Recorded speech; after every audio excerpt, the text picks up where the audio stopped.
Vojto, tak si predstav, že sa mi snívalo o našom kamarátovi Gustávovi z GSC. Asi by sme sa mali pozrieť na to, ako sú na tom naše pobočky na severe. To je ale drina. Čo asi robí môj kamarát Fred? Na chvíľu si odpočiniem a zavolám Fredovi. Kontakty, Ipsos... tu je Fred.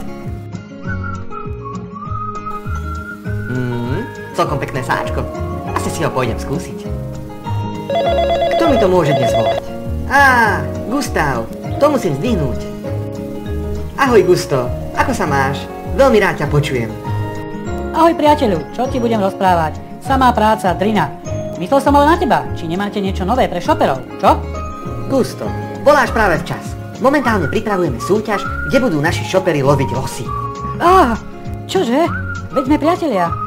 Ale nie, Gusto, nebudeme loviť vás losy, ale losy stieracie. V súťaži sa môže zúčastniť každý šoper. Stačí iba uloviť dotazník so značením losík a si v hre. Losík bude vždy uvedený v infostĺpci číslo 4 a bude nasadený na rôznych projektoch. Zbierať losíky bude možné od pondelka 24. októbra do 2. decembra. Čím viac losíkov šoper uloví, tým má väčšiu šancu vyhrať nejakú zaujímavú cenu. Páni, to znie super. Mohol by som sa tiež zapojiť? Gusto, mrzí ma to, ale myslím, že by sa ťa na každej pobočke ľudia skôr báli. Ale ja ťa rád uvidím. Na vianočnom večierku spolu vylosujeme 3 hlavné výhry. Dohodnuté, Fred.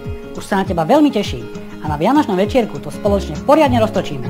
A vám, milí naši šoperi, želám úspešný lov.